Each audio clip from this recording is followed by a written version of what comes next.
Jadi ini adalah sebuah proposal yang sebenarnya beberapa data pihak asosiasi atau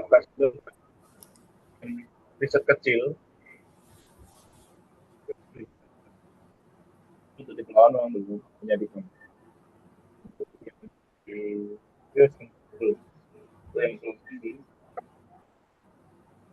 yang lebih banyak ini di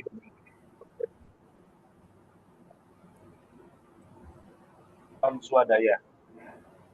Ya, mungkin respondennya tidak terlalu besar kalau di Pulau Abang. Untuk tidak memperpanjang waktu saya berikan ke Pak Dakor.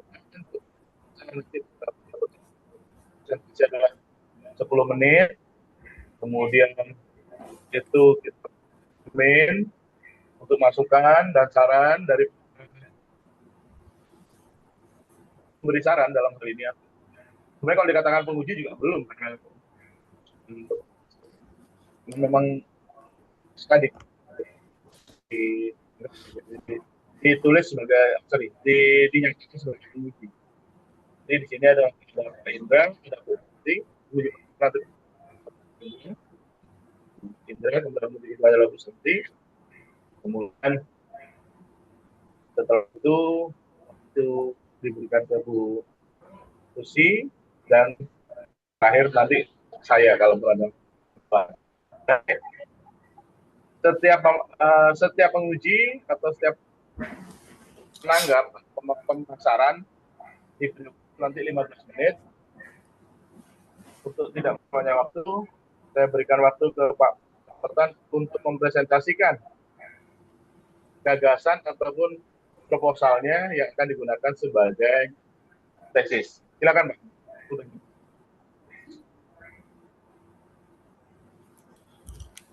Baik, terima kasih. Assalamualaikum warahmatullahi wabarakatuh. Salam sejahtera untuk kita semua. Om Santi Santi Om, Namo Buddhaya, salam kebajikan, Rahayu. Puji syukur kehadirat Tuhan Yang Maha Kuasa, karena pada kesempatan hari ini kita masih diberikan kesehatan dan kemampuan untuk sehingga bisa berkumpul dalam online atau Zoom dalam kami mempresentasikan proposal penelitian kami ini. Terima kasih juga kami ucapkan kepada Bapak Ibu dosen pembimbing yang telah memberikan arahannya, masukan-masukan, tuntunan kepada kami, proses penyusunan proposal penelitian ini bisa kami kerjakan dengan baik. Baik, kami akan mempresentasikan proposal penelitian kami.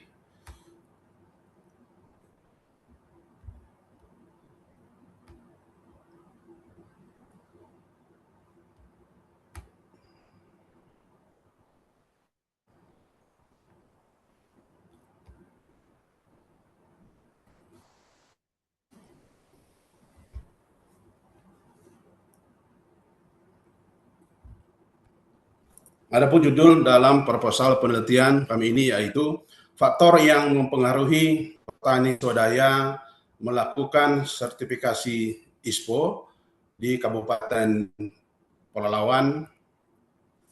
Yang pertama, latar belakang, sebagaimana yang kita ketahui bersama bahwa sektor perkebunan kelapa sawit sangat memberikan kontribusi besar terhadap peningkatan devisa negara ataupun pendapatan negara, dan juga berpengaruh besar dalam hal penyerapan tenaga kerja dan pembangunan wilayah sehingga menjadikan Indonesia menjadi produsen terbesar CPO di dunia.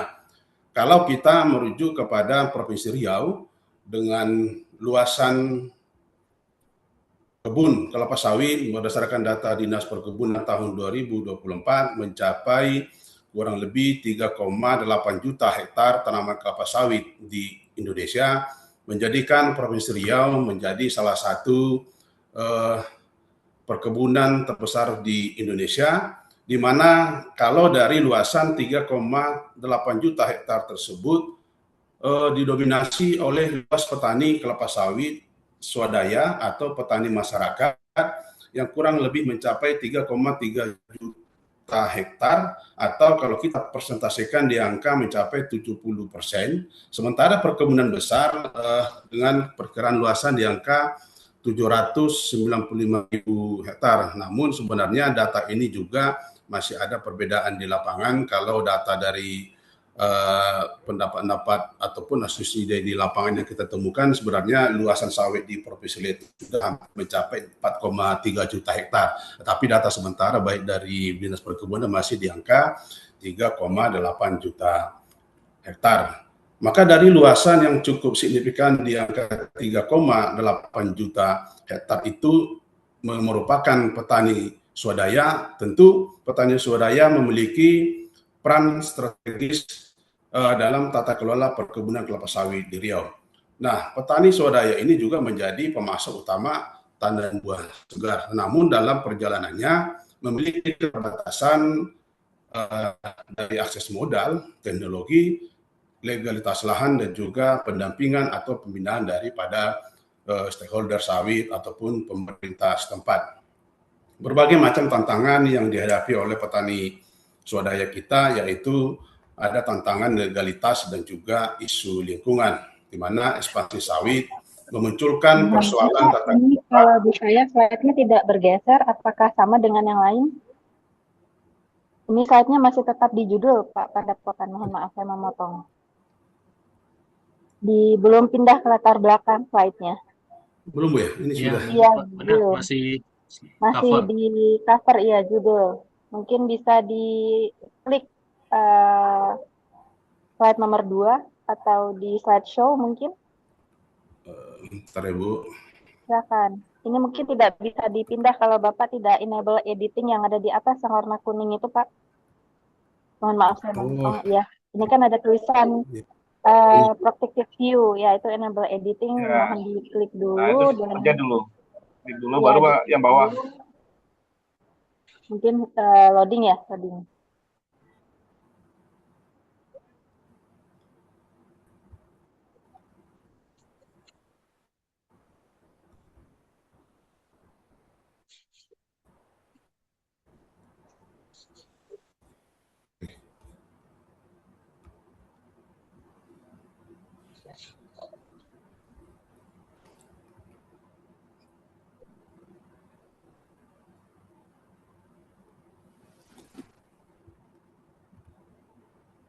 Apakah ini sudah berubah tampilan, Bu? Belum. Ini masih belum slideshow ya, belum share screen. Tertutup mungkin Pak share screen-nya. Jadi mohon di-share sekali lagi screen yang tadi ada layar PowerPoint-nya. Di stop dulu, baru di slideshow, baru di share screen.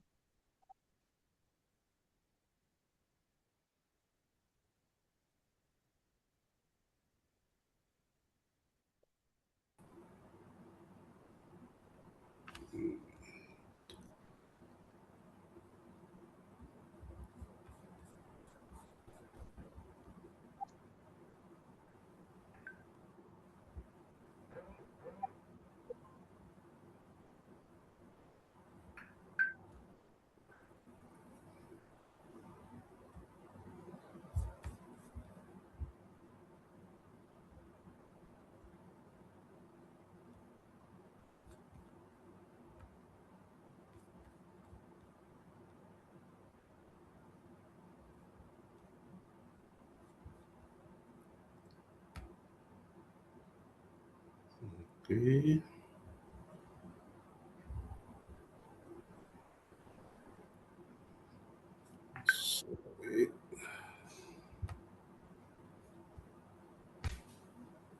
Gimana Bang Dapot? Ya, ini sudah, Pak. Oke, coba di slideshow, Bang. Ini bawah. Slideshow. Oke, ini sudah, Pak. Slideshow aja. Nah. Ya sudah, terus. Pak, sudah, terima kasih. Tadi sampai ISPO, ini ISPO. Oke. Baik, Bu, selanjutnya latar belakang saya ulangi. Yang pertama, Sebagaimana kita tahu bersama bahwa sektor perkebunan sawit di Indonesia memberikan kontribusi yang besar terhadap pendapatan devisa negara dan juga mampu melakukan penyerapan tenaga kerja dan juga berperan penting dalam pembangunan wilayah sehingga menjadikan Indonesia menjadi produsen terbesar CPO di dunia. Untuk di Provinsi Riau sendiri, dari data Dinas Perkebunan yang kita peroleh tahun 2024 menunjukkan bahwa luasan kelapa sawit di Provinsi Riau mencapai 3,8 juta hektar, meskipun ada penelitian lain yang menunjukkan bahwa di Riau hampir mencapai 4,3 juta hektar. Nah, dari total luasan 3,8 juta hektar itu didominasi kepemilikannya petani swadaya atau masyarakat di angka 3,3 juta hektar atau kurang lebih di angka 70% petani swadaya yang mengelolanya. Sementara untuk sektor perkebunan besar di angka 759.000 hektar. Nah, kalau dari sisi luasan ini cukup signifikan sekali bahwa lahan perkebunan itu di Provinsi Riau secara khususnya dikelola oleh petani sawit swadaya ataupun petani rakyat. Nah, kondisi ini memang peran petani swadaya itu sangat strategis karena menjadi pemain kunci atau pemasok utama daripada tandan buah segar tanaman kelapa sawit. Namun dalam perjalanannya menghadapi beberapa keterbatasan akses modal, teknologi, legalitas lahan, dan juga mungkin dalam hal tata kelola perkebunan yang baik dan juga pendampingan dari pemerintah. Berbagai macam tantangan yang dihadapi oleh petani swadaya, yaitu tantangan legalitas dan isu lingkungan. Ekspansi sawit memunculkan persoalan tata kelola, legalitas lahan, deforestasi, praktek budidaya yang belum optimal, serta tekanan pasar global terhadap transparansi dan keberlanjutan. Maka dengan kondisi tantangan yang dihadapi oleh stakeholder petani kelapa sawit di Indonesia, pemerintah hadir dengan peraturannya ataupun dengan sebuah instrumennya untuk melaksanakan tata kelola perkebunan yang berkelanjutan dengan regulasi yang disebut dengan sertifikasi ISPO, Indonesian Sustainability Palm Oil, sebagai instrumen keberlanjutan nasional. ISPO hadir sebagai kebijakan sertifikasi wajib untuk memastikan aspek legal, lingkungan, dan sosial terpenuhi sekaligus meningkatkan daya saing sawit Indonesia di pasar internasional. Kalau kita merujuk pada regulasi pemerintah, ketentuan ISPO ini diatur di dalam Permentan 19 tahun 2011 dan ada juga di Permentan 15 tahun 2015 tentang sertifikasi dan kriteria prasyarat ISPO. Tetapi di atas kedua Permentan ini ada satu keputusan Presiden Kepres nomor 44 tahun 2020 yang mana dalam Kepres tersebut diwajibkan atau sebuah mandatori bahwa pada tahun 2025 seluruh aspek perkebunan besar ataupun perusahaan dan pekebun ini petani swadaya kita kategorikan harus sudah tersertifikasi ISPO pada tahun 2025. Artinya, kalau kita merujuk pada aturan yang ditetapkan oleh pemerintah, tahun 2025 tahun lalu, seluruh petani di Indonesia sudah tersertifikasi ISPO. Namun dalam perjalanannya masih rendahnya capaian-capaian ISPO, baik itu oleh perkebunan besar, perusahaan besar, apalagi untuk petani swadaya itu sendiri. Nah, rendahnya sertifikasi ISPO pada petani swadaya, kalau kita ambil dalam penelitian kami di sentra produksi seperti Kabupaten Pelalawan, tingkat sertifikasi petani swadaya masih rendah akibat hambatan-hambatan administrasi, biaya, dan kesiapan kelembagaan. Urgensi dari analisis faktor keputusan sertifikasi ini Diperlukan kajian terhadap faktor internal berupa karakteristik sosial, ekonomi, persepsi, dan sikap, dan juga faktor eksternal, yaitu berupa dukungan kelembagaan, akses informasi, dan kebijakan yang mempengaruhi keputusan petani swadaya dalam mengikuti sertifikasi ISPO. Dengan latar belakang ini sebenarnya menjadi tantangan bagi kami sehingga tertantang untuk meneliti sejauh mana faktor ataupun faktor apa saja yang mempengaruhi sehingga petani swadaya mau melaksanakan atau ikut dalam sertifikasi ISPO tersebut. Dari latar belakang yang kami kemukakan tadi dapat kita rumuskan masalah yang pertama, bagaimana penerapan sertifikasi ISPO atau sejauh mana sebenarnya atau bagaimana cara pandang petani swadaya itu sendiri untuk ikut di dalam sertifikasi ISPO. Dan selanjutnya faktor internal apa saja yang mempengaruhi dan faktor eksternal apa saja yang mempengaruhi sehingga petani sawit swadaya sampai pada tahap keputusan untuk ikut dalam sertifikasi ISPO. Tujuan penelitian berdasarkan permasalahan tersebut, tujuan penelitian ini pertama menganalisis tingkat penerapan ISPO petani swadaya, mengkaji faktor internal dan juga mengkaji faktor-faktor eksternal. Kerangka teorinya ataupun cara kerangka berpikirnya mungkin dipengaruhi yang pertama persuasi, tahap persuasi bagaimana petani itu sendiri bisa menerima informasi atas sebuah inovasi baru, dalam hal ini sertifikasi ISPO, dan sejauh mana tingkat pengetahuan petani itu sendiri terhadap inovasi terbaru berupa sertifikasi ISPO ini, lalu pengaruh internal dan eksternal apa saja yang mengakibatkan petani itu sendiri sampai tahap akhirnya mengambil sebuah keputusan ikut atau tidaknya di dalam sertifikasi ISPO. Maka penelitian ini menggunakan kerangka teori yang mengintegrasikan aspek pengetahuan, persuasi, serta faktor internal dan eksternal dalam menjelaskan keputusan sertifikasi ISPO di tingkat petani swadaya. Faktor internal yaitu luas usaha tani, pendidikan, dan persepsi tentang manfaat ISPO. Kita ingin melihat bahwa apakah dengan luasan petani sawit itu sendiri, apakah dengan semakin luas lahannya juga itu bisa mempengaruhi keputusan petani itu sendiri, dan juga apakah dengan tingkat pendidikan yang tinggi atau rendah itu juga menjadi mempengaruhi daripada keputusan petani itu sendiri, dan terakhir bagaimana persepsi dari petani swadaya itu untuk ikut melihat sejauh mana manfaat ISPO itu ketika mereka ikut di dalam sertifikasi ISPO. Ini menjadi faktor-faktor internal yang akan menjadi parameter dalam penelitian kami ini.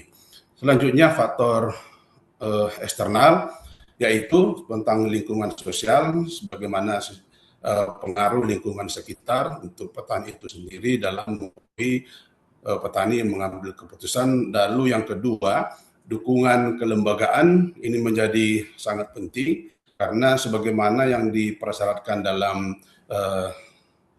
sertifikasi ISPO harus membutuhkan kelembagaan pekebun. Lalu yang ketiga, akses pembiayaan di dalam melakukan sertifikasi ISPO juga tentu dibutuhkan biaya. Nah, faktor ini sejauh mana ini bisa mempengaruhi petani itu sendiri dalam hal mengambil keputusan. Dan terakhir, akses pasar, tentu ini kaitannya terhadap manfaat tadi ketika petani ikut sertifikasi ISPO, sejauh mana sertifikasi itu bisa menjadi nilai tambah terhadap peningkatan ataupun harga TBS dari petani swadaya.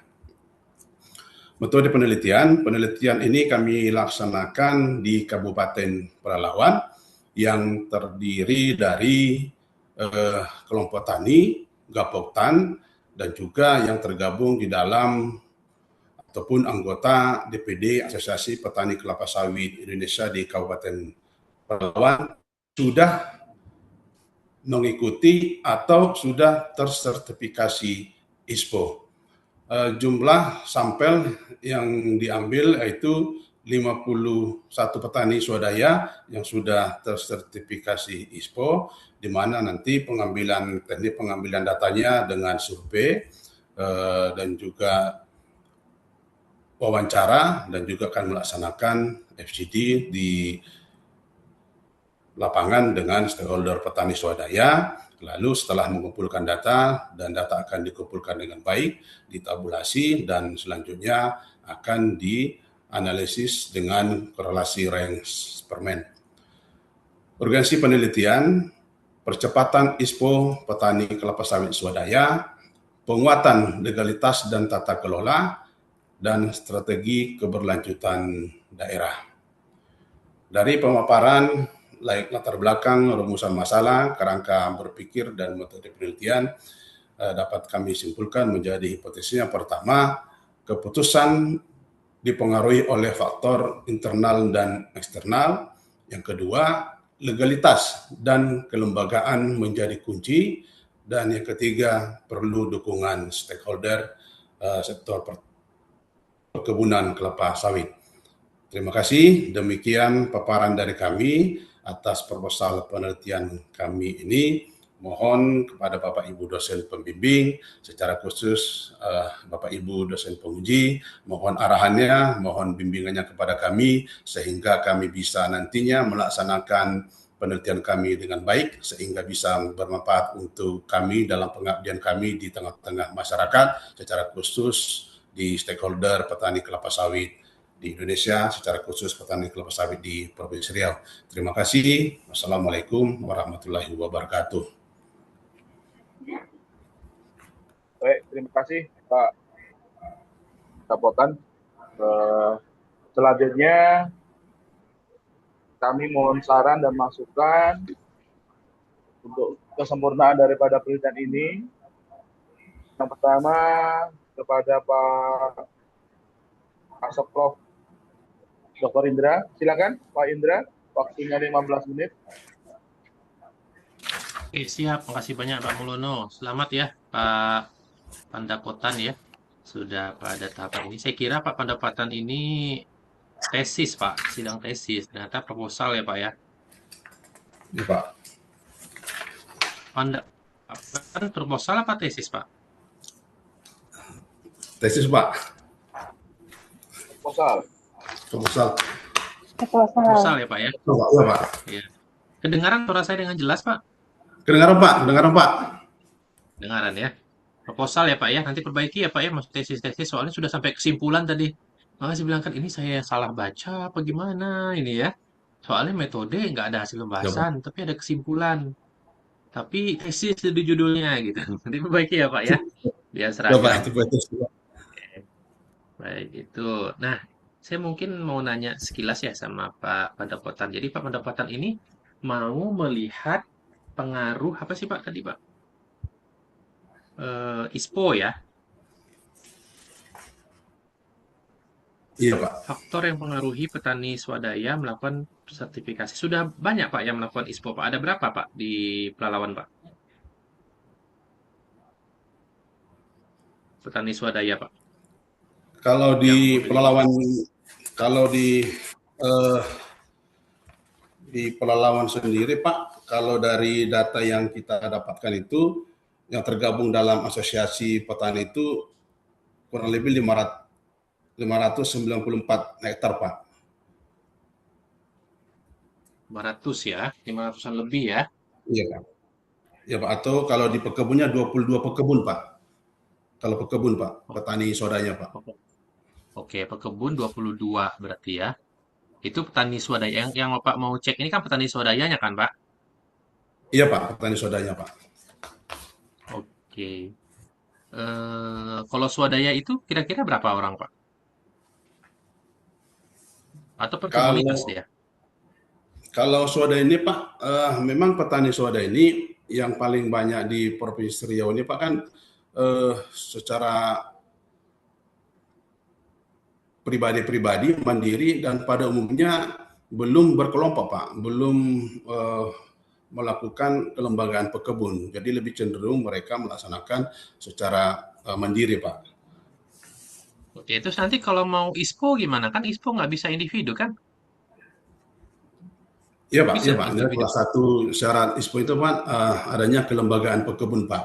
Maka memang dalam sehari-hari kebetulan kita di asosiasi tugas kita sebenarnya bagaimana melakukan kepada petani-petani untuk mereka membuat kelompok atau kelembagaan pekebun Pak.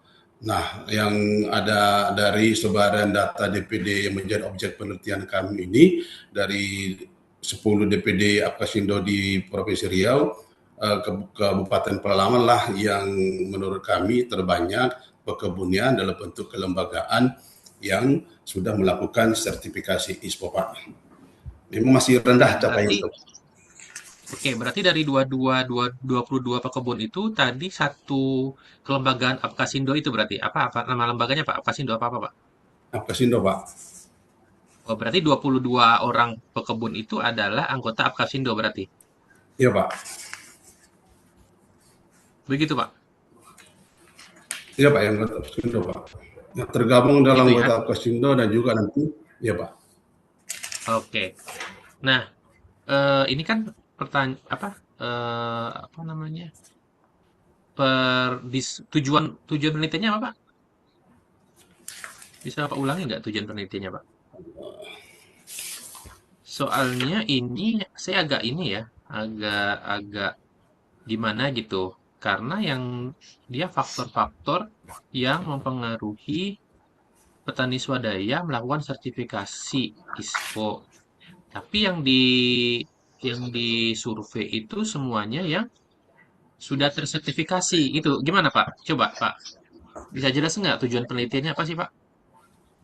Eh, Tujuan penelitian kita Pak sebenarnya untuk menganalisis tingkat penerapan ISPO di perkebunan dalam hal ini petani swadaya Pak. Oke. Berarti kalau ini saran ya, saran dari saya, kalau seandainya Bapak memang ingin atau pengen gitu ya, untuk melihat apakah apa namanya, berarti kepatuhan atau apa gimana? Yang Bapak mau lihat sebenarnya ini. Kalau kita merujuk dari aturan yang sudah ditetapkan oleh pemerintah itu Pak, berdasarkan Perpres itu kan sebenarnya di tahun 2025 itu seluruh stakeholder perkebunan kelapa sawit baik perusahaan dan juga pekebun itu sendiri sudah harus tersertifikasi ISPO. Namun capaian daripada ISPO itu sampai dengan tahun ini cukup rendah, terutama untuk petani-petani mandiri ataupun petani-petani swadaya. Nah, dengan sebaran luasan perkebunan kelapa sawit di Provinsi Riau yang cukup didominasi oleh petani-petani swadaya itu, maka kita tertarik kenapa rendahnya capaian ISPO itu pada tingkat petani, lalu apa saja yang menjadi faktor kenapa petani itu sendiri tidak ikut memutuskan atau ikut dalam program sertifikasi ISPO ini Pak. Oke, sip. Saya sudah dapat poinnya. Jadi mungkin ini ada apa? Ada hal mungkin nanti saya mungkin sarankan ya, tapi nanti diskusi sama pembimbing ya. Kemana arahnya gitu. Karena memang kalau kondisi hari ini apa judul sekarang nggak sesuai dengan apa yang Bapak ingin capai tadi gitu ya. Nanti coba saya sarankan. Saya mau nanya dulu nih. Jadi variabelnya apa nih Pak? Variabel terikatnya Pak dalam penelitian Bapak ini? Variabel penelitiannya apa aja? Uh, yang pertama tentu Pak dari sisi legalitas daripada petani itu sendiri Pak, Enggak, maksudnya legalitasnya lalu sip, tentu variabel itu kan dalam penelitian itu ada variabel-variabel ya yang digunakan gitu. Nah, saya mau nanya nih, variabel terikat Bapak ini berarti yang Bapak akan kejar itu apanya? Keputusan petani bukan? ya keputusan faktor-faktor yang Nah, mempengaruhi bukan. kenapa sampai petani itu memutuskan untuk ikut sertifikasi ISPO-nya Pak. Maka yang menjadi variabel utama yang kita teliti itu objeknya itu adalah para petani atau pekebun yang sudah tersertifikasi ISPO itu, Pak. Nah, kita ingin melihat kenapa mereka sampai mau. Variabel terikatnya adalah keputusan petaninya, bukan? Yang mau Bapak kejar itu. Iya, Pak, keputusan petaninya, Pak. Oke. Nah, saran saya, Bapak, ya, ini saran, karena Bapak juga pakai ini, apa sih analisisnya ini tadi? Kalau nggak salah Spearman ya, Bapak ya, kalau nggak salah ya. Iya, Pak. Bener ya?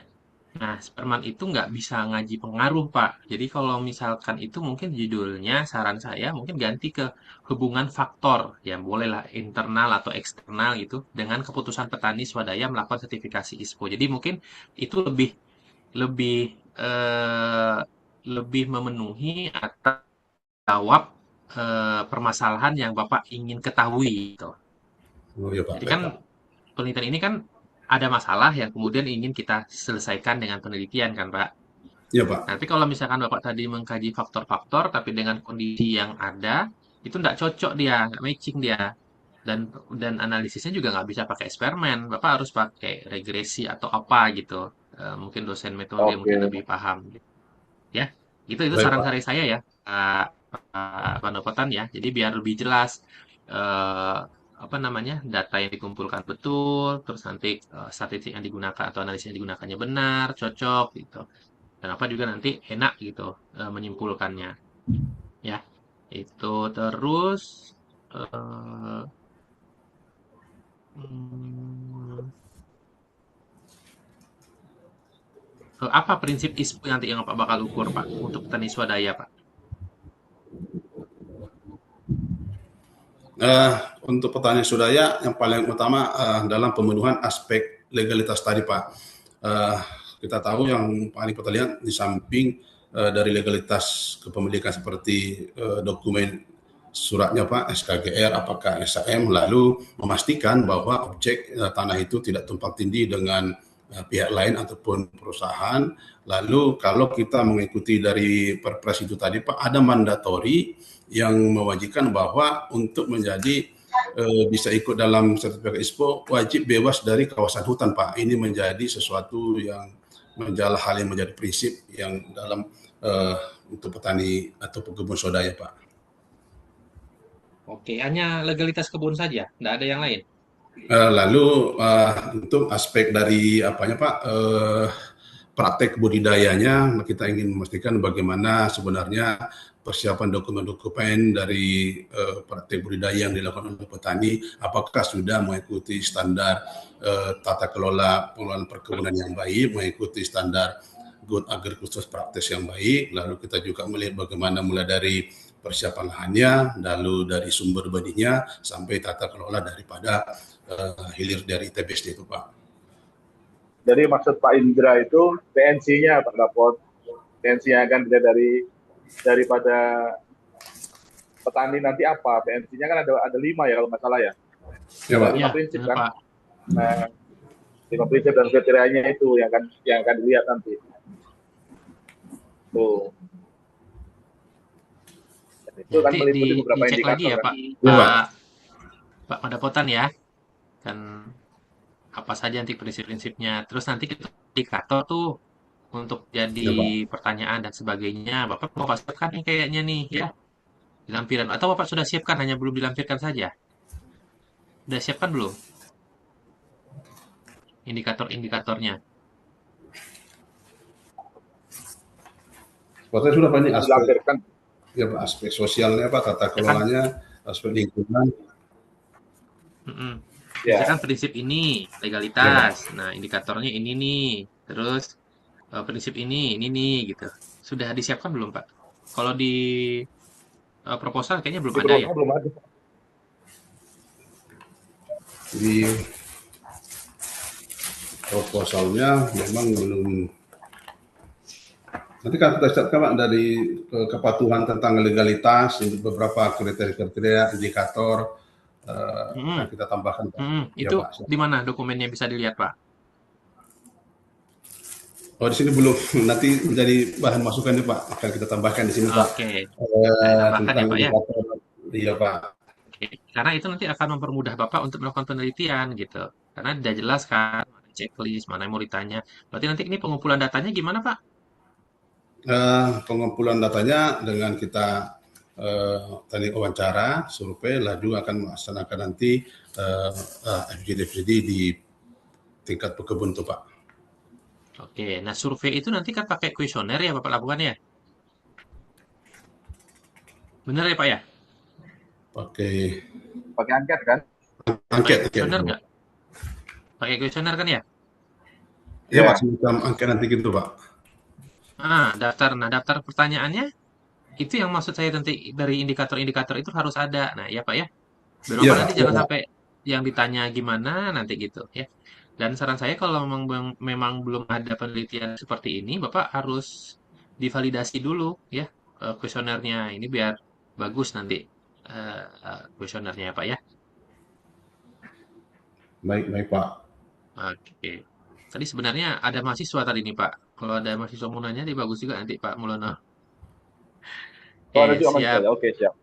Ya, terus ini Bapak hanya memilih pendidikan non formal dan luas lahan sebagai faktor internal ya Pak ya. Kenapa Pak? Pertama, tentu kita ingin melihat apakah dengan luas yang besar ataupun kecil mempengaruhi petani itu sendiri. Memang kalau dengan asumsi cara berpikir kita, semakin luas lahan tentu semakin terbuka peluang ekonomi, tentu dia semakin memudahkan untuk menerima ataupun beradaptasi dengan inovasi-inovasi baru, dalam hal ini sertifikasi ISPO-nya Pak. Lalu untuk pendidikannya, apakah memang pendidikan yang tinggi ini juga berkorelasi positif terhadap tingkat penerimaan petani itu sendiri atas inovasi yang baru ini Pak, dalam hal sertifikasi ISPO ini Pak. Tapi kenapa pendidikan non formal aja Pak? Pendidikan formal nggak perlu dikaji? Ada Pak, pendidikan formal masuk Pak, pendidikan formal dan non formal Pak. Oke, soalnya Bapak buat di sini pendidikan non formal saja, formalnya nggak ada.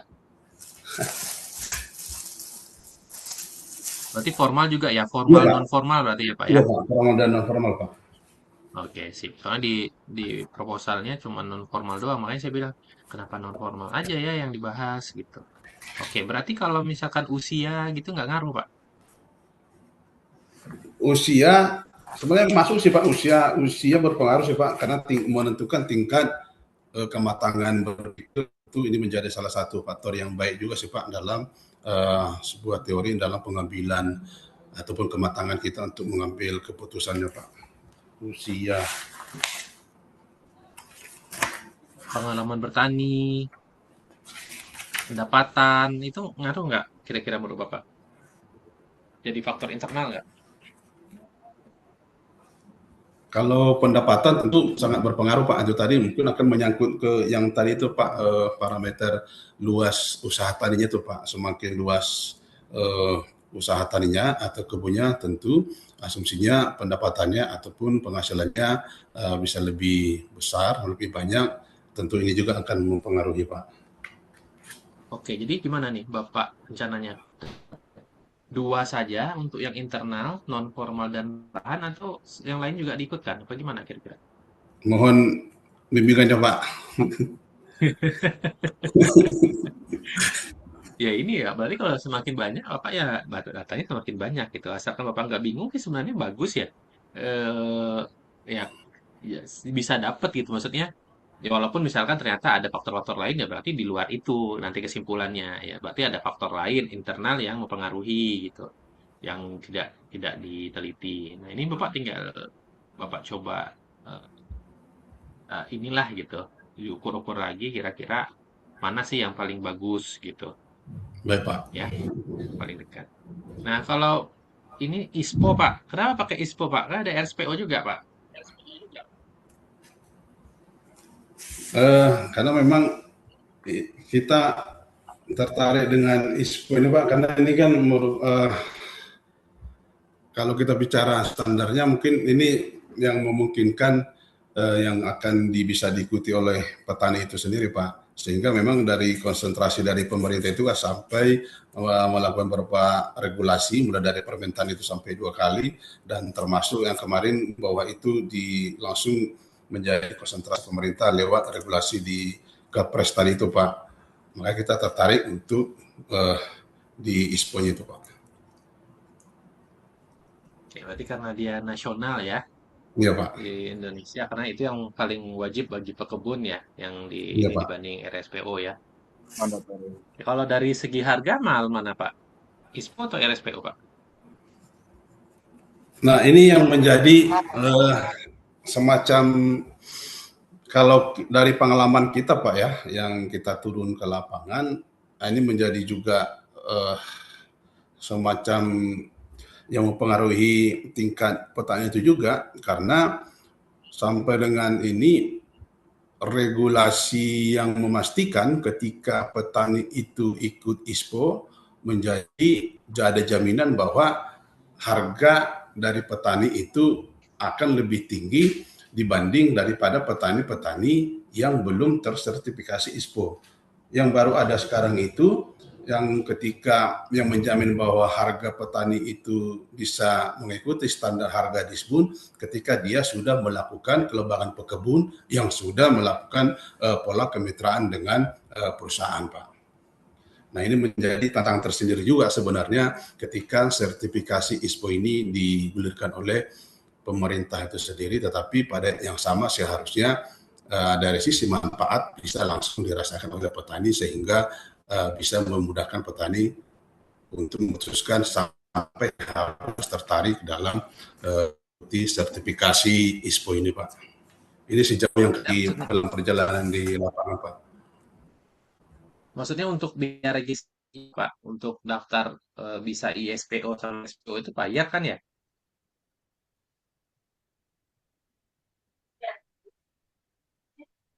Nggak kedengar Halo, Pak. bayar nggak daftar ISPO sama RSPO nih Pak? Bayar. Kalau ISPO bayar Pak, kalau ISPO bayar Pak, bayar Pak. Kalau RSPO nggak bayar? RSPO sebelum Pak, yang ISPO yang paham Pak bayar Pak, yang ISPO yang sudah yang kita gulitin Oke, Pak. berapa bayarnya Pak? Biasanya itu ada ke pihak lembaga sertifikasi sih Pak. Ada tergantung dari luas lahan, nanti itu Pak ada berapa item-item itu Pak. Nah ini kan bisa juga menjadi salah satu faktor itu tadi Pak, ke petaninya Pak. Faktor eksternal ya, yang Iya Pak, mempengaruhi ya. iya Pak. Oke, terus di Indonesia sendiri ISPO itu eh, pada tatarannya kalau sudah punya sertifikat itu benar-benar dituruti nggak Pak? Atau diikuti nggak sih? Karena saya dapati ada beberapa yang kebun ya, yang ini perusahaan ya, yang sudah RSPO. Kalau di RSPO kan ada ya, nggak boleh menggunakan paraquat ya. Itu jelas-jelas ditulis di situ gitu. Kalau ISPO ada nggak Pak? Kalau sebenarnya kalau mengacu kepada prinsip-prinsip dan kriteria ISPO yang diatur itu sebenarnya kan dari aspek dari sisi lingkungan kan tentu harus diikutin semua itu Pak, kriteria-kriteria dalam penerapannya di lapangan. Nah, tapi cuma kan kembali kepada komitmen daripada petaninya, lalu dari sisi mungkin penguasaan juga Pak. Nah, makanya memang petani-petani baik yang belum dan sudah tersertifikasi ISPO itu juga membutuhkan pendampingan sih Pak dari pemerintah itu sendiri Pak, sehingga memastikan semua prinsip-prinsip ISPO itu bisa terterapkan dengan baik di lingkungan petani itu sendiri Pak. Nggak, kalau yang paraquat itu ada nggak di ISPO Pak? Di RSPO ada soalnya, di ISPO ada nggak? Saya belum pernah buka ISPO. Kalau mengacu kepada aspek lingkungan tentu ada sebenarnya itu Pak pemakaian herbisida atau pestisida yang berimbang dan yang ramah dengan lingkungan Pak. Kalau tidak boleh menggunakan paraquat ada nggak di situ? Dijelaskan di ISPO. Di IPNC ada Ada ya? Pak. Bisa itu Pak. Ada di IPNC. Nah, coba nanti Indikator dicek ya Pak tapi ya. ya. Indikator jadi Tapi ada. kalau di RSPO itu ditulis Pak, benar-benar ditulis, tidak eksplisit Ya. ditulisnya. tidak boleh menggunakan paraquat Bahkan gitu. sampai Nah, cuman yang beberapa perusahaan ternyata uang masih misalnya pun menggunakan harus ada. paraquat juga gitu. Nah, ini kan berarti ada apa? Ya, ya untuk ini aja berarti kan di atas kertas gitu. Nah, mungkin itu juga bisa dikaji ya, Bapak ya. Mungkin terkait kepatuhan, terus bagaimana apakah dilakukan, alasannya apa, itu mungkin bisa dikaji juga lebih dalam untuk petani ya, Pak ya. Terus nanti ini saya lihat typo-typo masih banyak ya, Pak ya. Nanti diperbaiki typo-typonya, terus juga eh, nama-nama yang tadi perlu diisi nama prodi, perlu diisi nama pembimbing, perlu diisi nama penguji itu diisi ya, Pak ya. Bagus pengantarnya. Terus juga hipotesis, hipotesis ya Pak ya. Hipotesisnya diperbaiki, bentuknya bentuk hipotesis ya Pak ya. Jangan hanya kalimat umum gitu ya.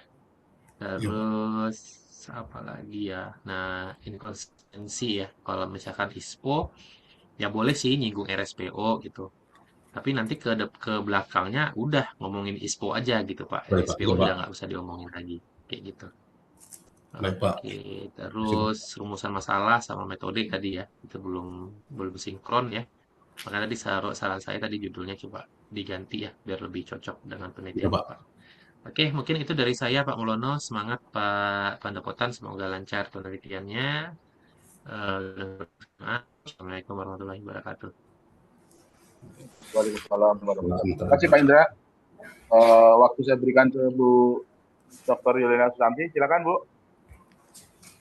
Baik, terima kasih Pak Mul. Selamat ya Pak Dapot sudah memasuki tahapan seminar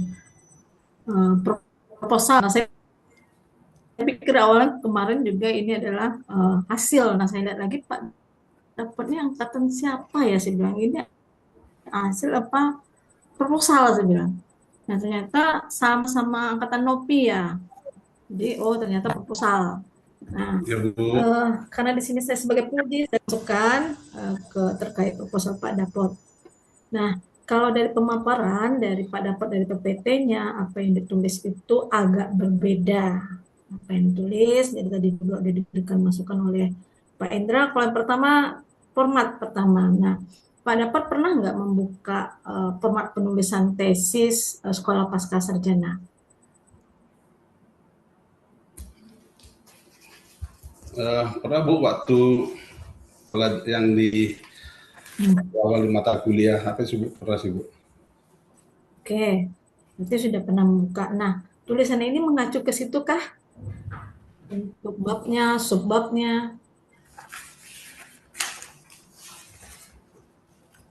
Sepertinya tidak. Nah, mungkin saran saya, namanya kita di Pasca, tentu kita mengacu kepada selingkungan yang namanya panduan yang ada di Pasca. Nah, kalau di dalam format itu ada lampiran di belakangnya. Nah, ada namanya metode penelitian secara kuali, ada metode penelitian secara kuanti, ada yang juga mixed method. Nah, itu setiap bab per subbabnya berbeda-beda. Nah, ikutilah Pak dapat yang mana. Apakah mixed method menggunakan nanti hasil dari penelitiannya ini pada data secara kuali maupun kuanti, maka itu pakailah format sub mixed method yang ada di dalam panduan penulisan tesis. Nah, kalau dia kuanti, ikutilah. Nah, ini tidak seperti itu, namun dicek kembali. Nah, terutama apapun kegiatan kita, mau menulis proposal IBAH apapun, pasti yang pertama adalah mengacu pada format panduan. Nah, ini belum. Betul. Nah, kemudian tadi juga sudah disebutkan oleh Pak Indra bahwa masih ada tulisan yang tipe yang memang belum diisi, kosong saja, baik itu ucapan terima kasih, kata pengantar, di kata pengantar itu masih kosong, tolong dilengkapi semuanya. Nah, yang pertama yang saya baca di proposal tentu ada di latar belakang pendahuluan. Nah, pada pot kalau di dalam latar belakang itu memilih lokasinya adalah di Pelalawan. Nah, kalau saya lihat tadi Bapak memaparkan itu luasan dari sawit Indonesia ini beliau merupakan memiliki luasan yang terbesar lah. Nah, tentu Riau juga terdiri dari beberapa kabupaten. Nah, kalau saya lihat, saya searching di BPS, itu luas yang paling luas itu untuk luas sawit itu adalah di Rokan Hulu yang pertama, yang kedua Kampar. Kalau tidak salah, Pelawan itu urutan yang keempat atau kelima. Nah, di latar belakang itu tidak tergambar. Nah, Bapak hanya menceritakan luasannya berapa. Nah, pentingnya dilakukan untuk keputusan dalam mengikuti yaitu ISPO.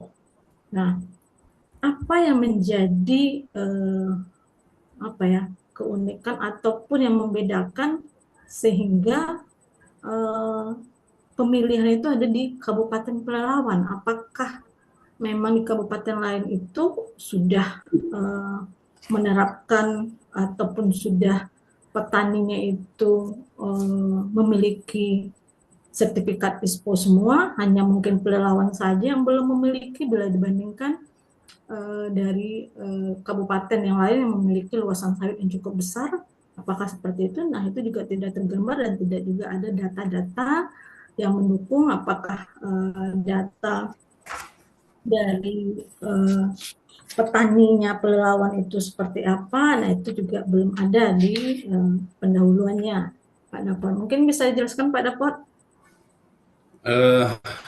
Baik Bu, kenapa memang di Kabupaten Pelalawan sebenarnya karena sumber data yang kita pakai dari petani-petani atau kelompok tani ataupun kapotan yang tergabung dalam binaan dari DPD Apkasindo, dari sebaran teman-teman di DPD Apkasindo yang ada di kabupaten kota di Provinsi Riau ini, hanya di DPD Pelalawan yang lebih signifikan anggotanya, petaninya yang ikut dalam sertifikasi ISPO. Maka kita memilih Pelalawan itu menjadi lokasi penelitiannya, Bu.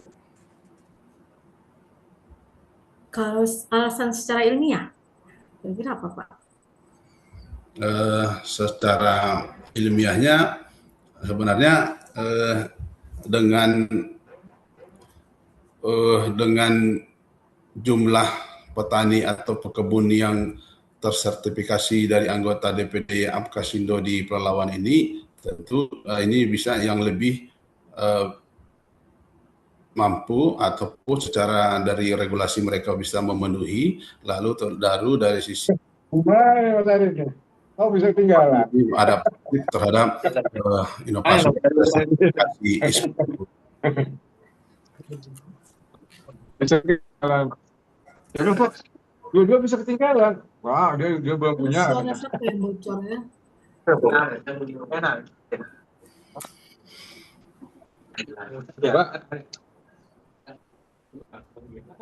Pak Chandri izin di mute Pak, mohon maaf.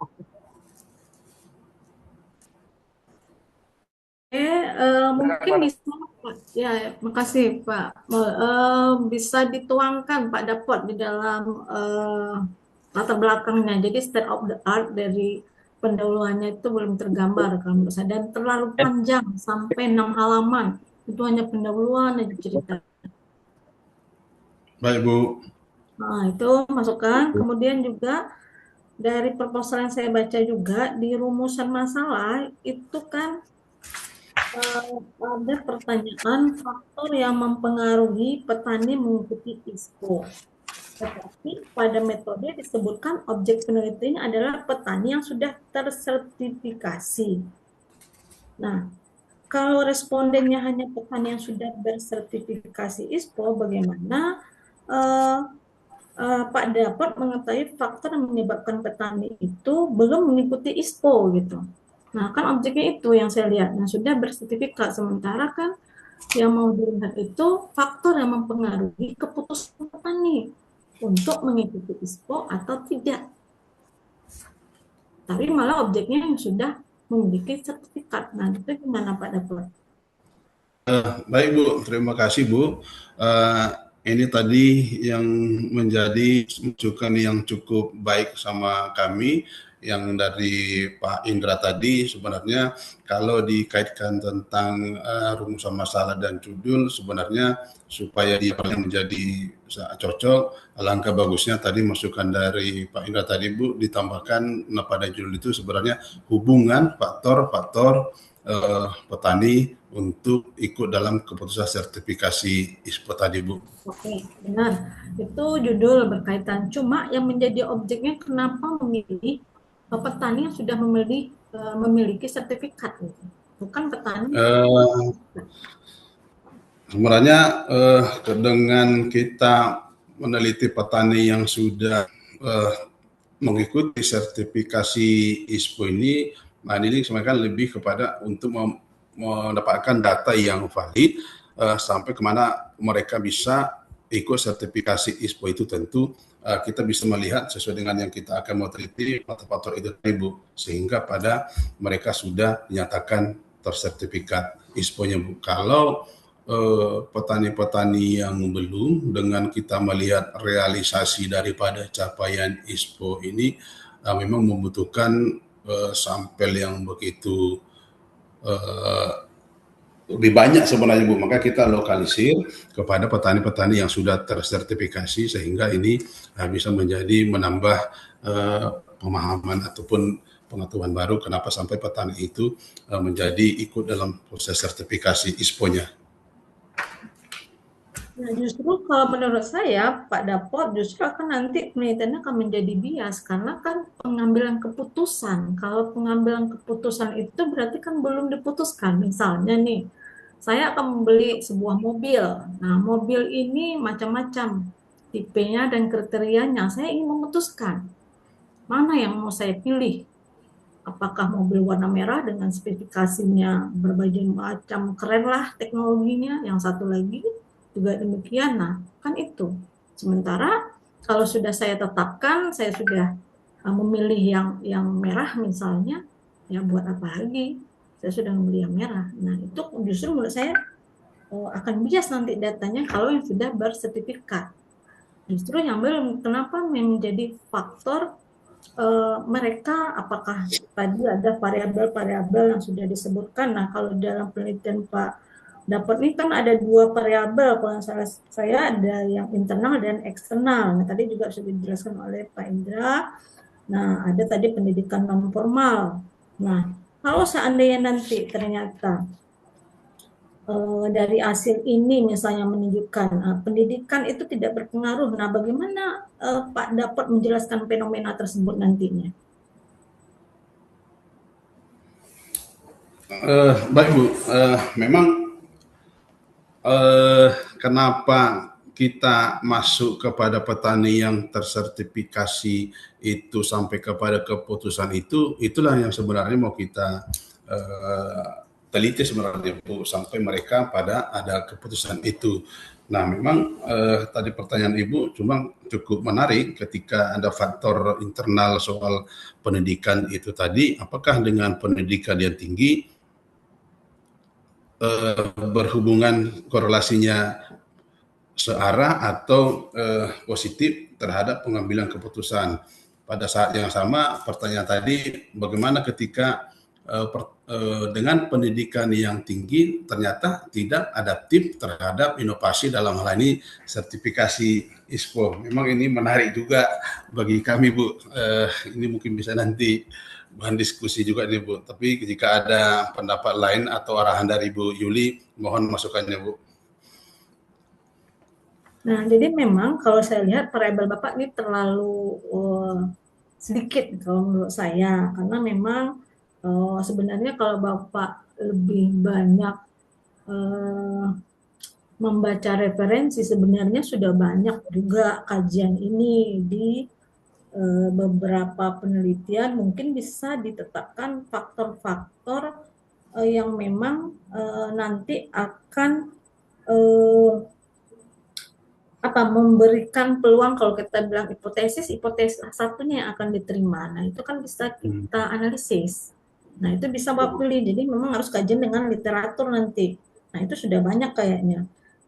yang yang menyebutkan bahwa faktor-faktor apa saja yang dapat mempengaruhi dalam pengambilan keputusan dalam untuk memilih atau menerapkan ISPO ini di petani.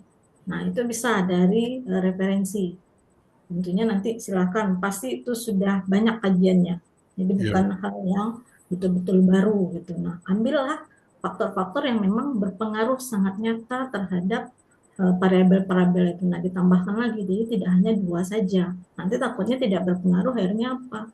Hasil penelitiannya ya nggak berpengaruh ternyata pendidikannya. Nah, kemudian faktor internalnya juga, apalagi tadi tuh, nah tidak berpengaruh juga ternyata gitu.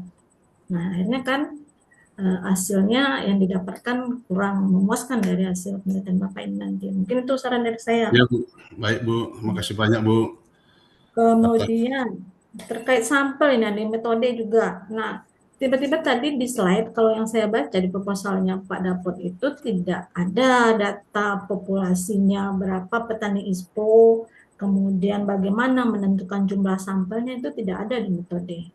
Nah, tiba-tiba tadi saya lihat di PPT-nya ada 50 sampel ya. Tiba-tiba aja muncul 50 sampel. Nah, kalau di proposal yang saya baca juga itu ada 2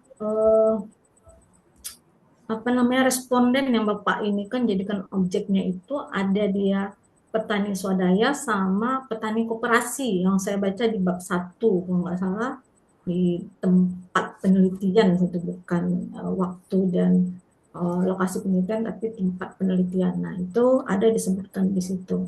Nah, ini yang mana sebenarnya?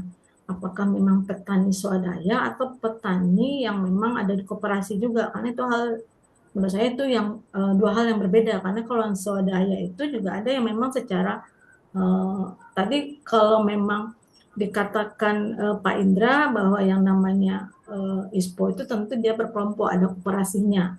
Karena salah satunya orang tua saya juga salah satu ikut koperasi yang model seperti itu. Nah, yang ini yang mana dalam penelitian Pak Dapot ini? Karena dalam proposal tidak tergambar. Nah, bisa dijelaskan? Memang kalau kita berbicara petani swadaya, sebenarnya semuanya petani swadaya ketika memang dia tidak menjadi bagian dari perkebunan besar atau tidak menjadi bagian dari pola inti dari perkebunan besar. Nah, petani swadaya ini ada dia terbagi-bagi yang sifatnya dia mandiri, mengelola kebunnya secara mandiri. Ada yang bergabung di dalam kelompok tani, gapotan, dan koperasi. Nah, tetapi memang kalau yang untuk menjadi salah satu persyaratan di ISPO-nya kan wajib memiliki kelembagaan pekebun. Memang pada dalam hal penarasiannya sehari-hari tetap kita namakan mereka petani swadaya. Tapi petani swadaya ini ada yang berkelompok, ada yang tidak berkelompok. Begitu, Bu. Nah, kalau yang di penelitian Bapak yang mana?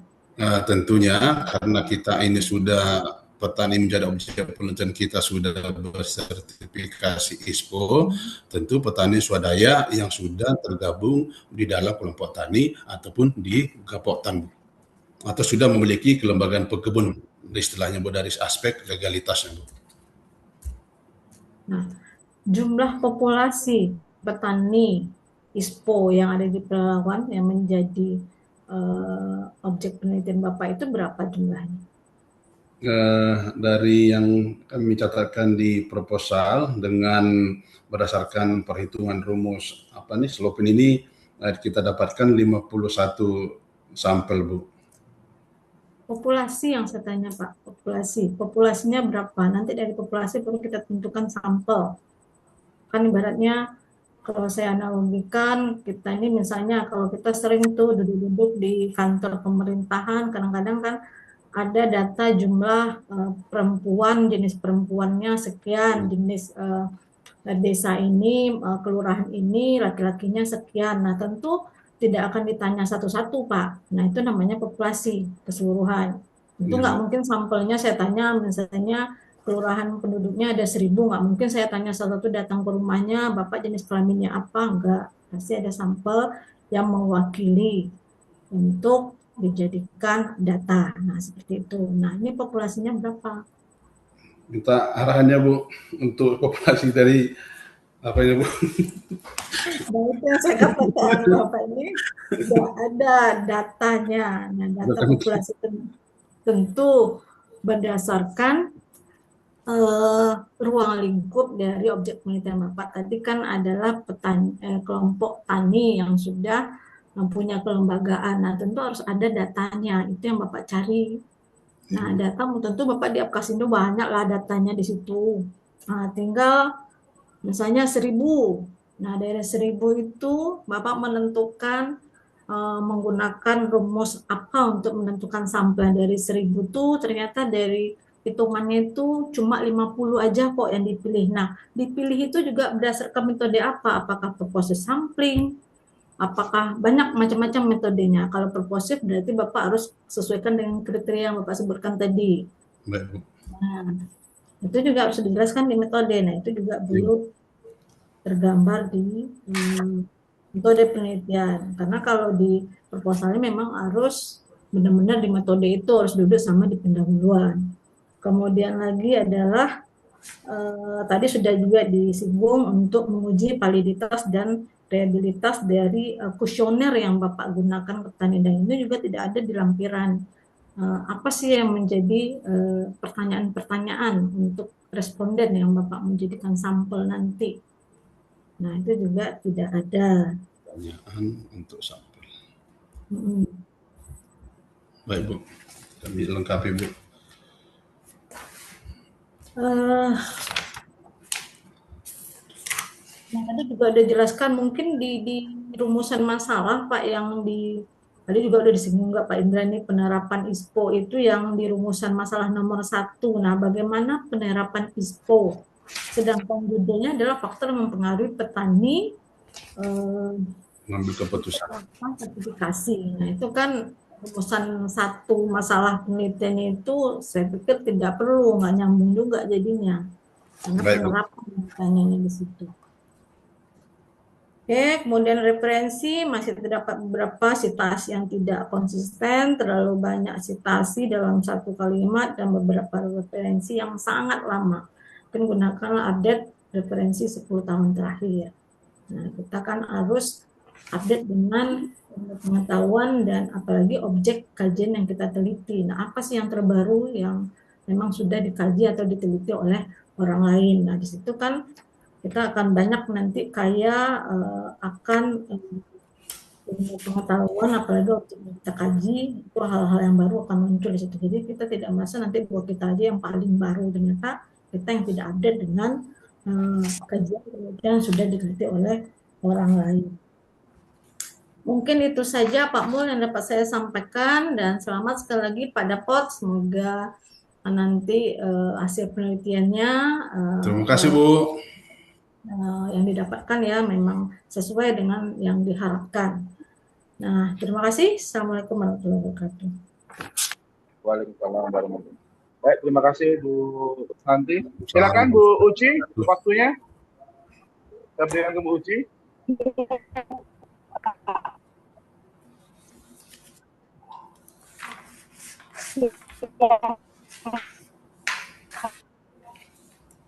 Halo Pak, semoga terdengar suara saya. Terdengar Bu.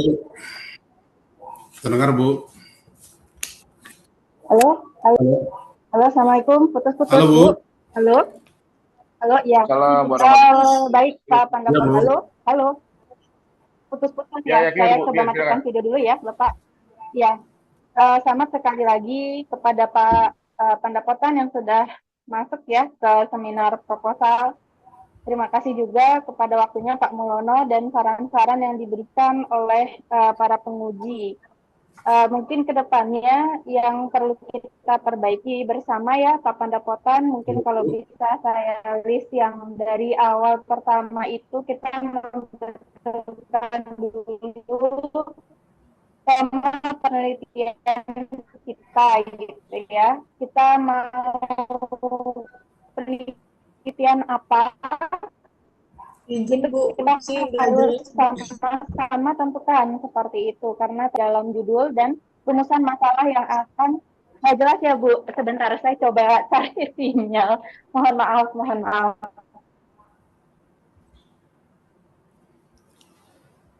Sebentar ya Bapak, mohon maaf Bapak Ibu. Ini karena memang halo, halo, sudah terdengar? Halo, Oke, halo, clear. halo, iya, Oke, Bu, clear. iya, Bu. mohon maaf. Oke, Bu. Iya terdengar ya, iya. Mungkin tadi kita coba bersama rumuskan kembali dari tema penelitian kita tuh mau apa, dan kemudian kita nanti samakan ya persepsi dari tema penelitian kita untuk menjadi judul, dan kemudian nanti kita uh, rumuskan ulang gitu permasalahan kita mau apa seperti itu. Jadi nanti insya Allah semuanya akan satu alur cerita gitu di dalam penelitiannya Pak Pendapatan. Jadi sebetulnya waktu diuji Pak Pendapatan sudah benar ya jawabannya. Cuman mungkin ketika di proposal kita merumuskan bersama atau menuangkan pemikiran kita suka berbeda seperti itu. Jadi nanti mari kita revisi bersama. Dan kemudian itu masukan saya untuk judul rumusan masalah ya, dan nanti latar belakang kita coba lagi ya rumuskan bersama atau kita revisi bersama dari kalimat yang typo dan juga dari referensi-referensi ya yang kita usahakan yang terbaru seperti itu. Dan kemudian yang kedua, ketika di uh, bab ketiga ya bahan metode penelitian, saya juga ada sedikit kebingungan seperti itu karena tiba-tiba membahas RSPO. Jadi nanti silahkan dipilih ya. Kalau saya sih kan kita dari awal sudah mau membahas ISPO, jadi mohon RSPO-nya dihilangkan saja seperti itu karena nanti akan menjadi bias ya nanti di hasil penelitian gitu. Jadi nanti ketika menulis tesis akan membahas RSPO juga seperti itu. Dan kemudian mungkin ini saran dari saya nanti kita bisa diskusikan bersama ya dengan juga Pak Mulono untuk dari populasi dan sampel ya, populasi dan sampel. Populasi itu kan berarti seluruh petani yang sudah berispo yang ada di Kabupaten Pelalawan. Nah, tadi betul ya kata Bu Santi, misal populasi satu dari Kabupaten Pelalawan, misalnya kita ada 50 orang petani yang sudah bersertifikasi ISPO. Tentunya kita tidak mengambil semua begitu ya Pak ya, karena terlalu berat. Itu juga contoh ya, ini juga contoh seperti itu. Dan kemudian kalau saya lihat di proposal, Bapak mengambil dengan rumus Slovin seperti itu ya, dan kemudian menentukan sampel itu bukan proposif ya Pak, tapi ini inisiatif atau apa yang tadi saya lihat di proposal. Mungkin menurut saya itu bisa diganti ya Pak, bukan inisiatif, tapi mungkin kita lebih kepada proposif sampling saja. Jadi nanti responden yang kita ambil itu memang sudah mempunyai syarat atau karakteristik yang kita tentukan seperti itu Pak Pendapatan. Jadi misalnya hanya petani yang sudah berispo selama misalnya minimal 3 tahun atau minimal 5 tahun, karena nanti itu juga akan berpengaruh terhadap hasil dari wawancara kita seperti itu. Itu mungkin untuk populasi dan sampling. Dan yang ketiga itu tadi saya ada sedikit bingung juga Pak, karena ketika kita mengumpulkan data, kalau saya lihat di proposal itu kan wawancara, kemudian FGD ya, in-depth interview gitu seperti itu.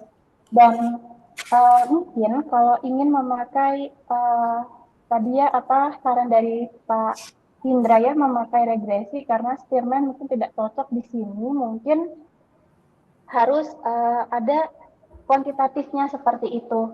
Jadi misalnya wawancara gitu ya, wawancara kita ada wawancara secara terstruktur gitu, misalnya dari bikin juga skala apa ya namanya tuh saya juga agak lupa, skala ordinal atau kalau tidak salah misalnya dari kepuasan terhadap program-program ISPO atau misalnya merasa tidak puas dengan program ISPO, kita tuh juga melihat Likert atau skala ordinal ya, nanti kita coba lihat lagi di buku gitu ya untuk statistik ini seperti itu.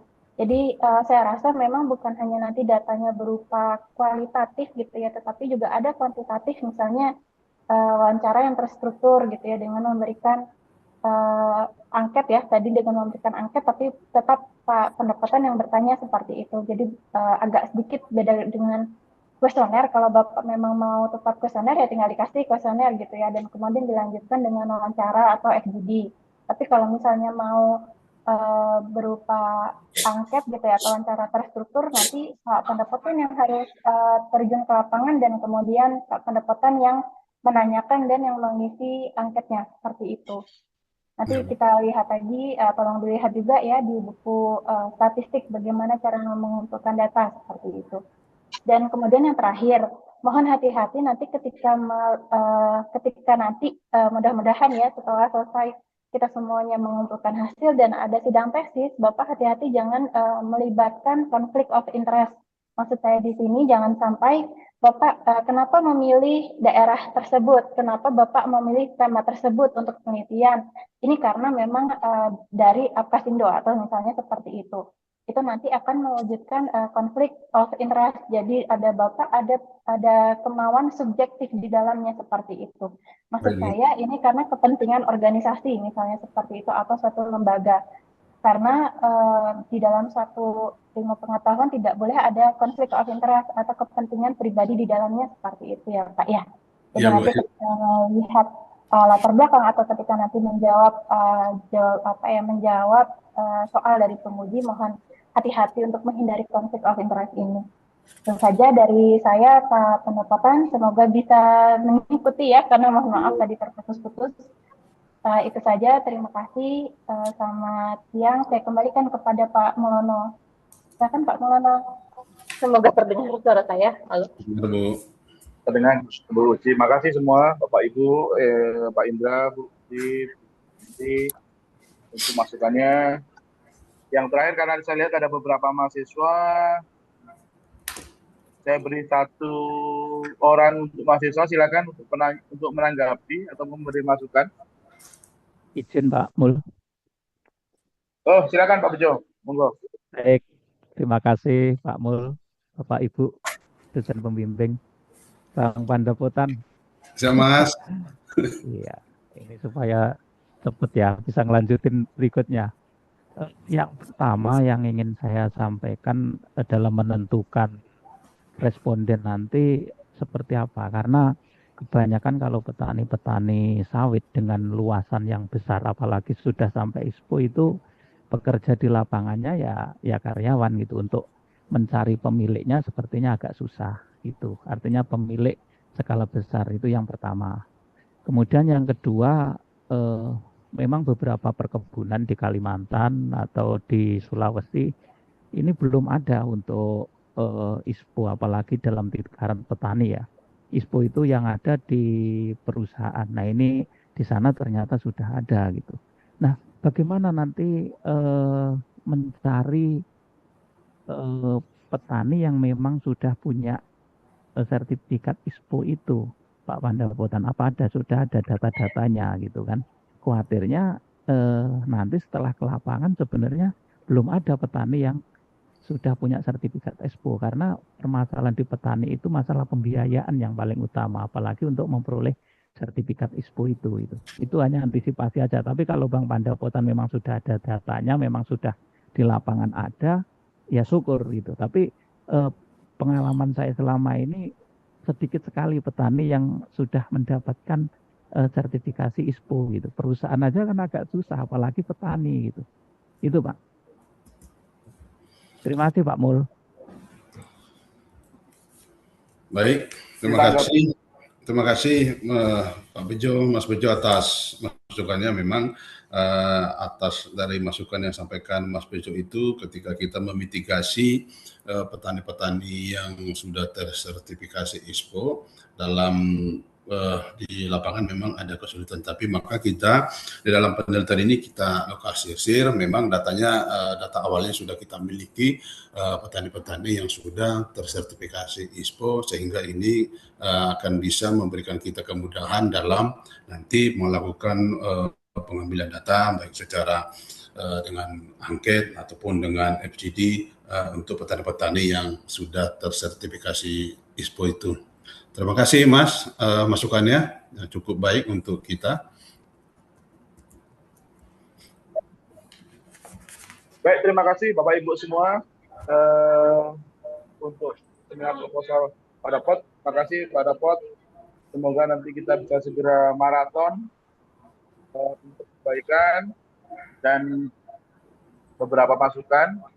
Tetapi secara umum sedikit informasi, sebenarnya latar belakang yang mendasari riset ini itu adalah permintaan bahwa apakah yang mendasari kawan-kawan asosiasi atau anggota asosiasi yang notabene dia juga ini swadaya, yang notabene dia juga itu berispo apakah karena asosiasinya atau karena kelompok taninya. Saya kan pesan sponsornya seperti itu. Maka kenapa muncul yang diambil hanya yang secara payung misalnya populasi yang diangkat adalah populasi yang berusaha dari asosiasi. Ini.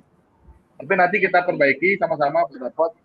Ya Pak. Sama bukti juga kita masukan dari Pak Indra, sehingga kita akan mendapatkan data yang lebih valid, lebih komprehensif terhadap kemajuan sustainability di swadaya, dan yang tentunya akan menjadi dasar dari data yang akan kita dapat rencananya mau tesis apa mau publikasi nih? Publikasi Pak. Oke, yang akan kita data menjadi data yang akan dipublikasikan. Kira-kira seperti itu. Baik, terima kasih. Akhirul kalam, wassalamualaikum. Semangat pada pot. Kita perbaiki. Sama-sama dengan Bu Uci diperbaiki juga. Semangat Bang Pandapotan. Akhirul kalam, wassalamualaikum warahmatullahi wabarakatuh. Terima kasih Bapak Ibu semua yang hadir. Terima kasih Bapak Ibu. Terima kasih Pak Molono. Bapak Ibu, boleh kita foto bersama terlebih dahulu? Terima kasih Pak Indra. Izin Terima Bapak kasih Ibu Bu boleh Yuli. foto dulu. Boleh, Bapak Ibu Uci. dosen pembimbing dan penguji boleh open kameranya terlebih dahulu. boleh Bu. Foto bersama. Ya. Mungkin slide-nya boleh Ada yang Pak Nasaruddin nih. slide pertama Pak Dapot. Ada Bang Slide Nasruddin ini. pertama, iya. Ini slide latar belakang. Oke. Baik, 1, 2, 3. Baik, terima kasih Bapak Ibu. Dan selamat kepada Pak Dapot sudah seminar proposal ya Pak ya. Ditunggu Bapak Ibu yang Ya, lain. Bu. Oke, siap. Terima kasih. Bang Dapot. Terima kasih. Siap. Terima kasih Pak. Izin Bapak Ibu, makasih banyak. Terima kasih Bu Yuli. Oke, Pak Indra. Oke, semua. Izin live. Izin. Siap.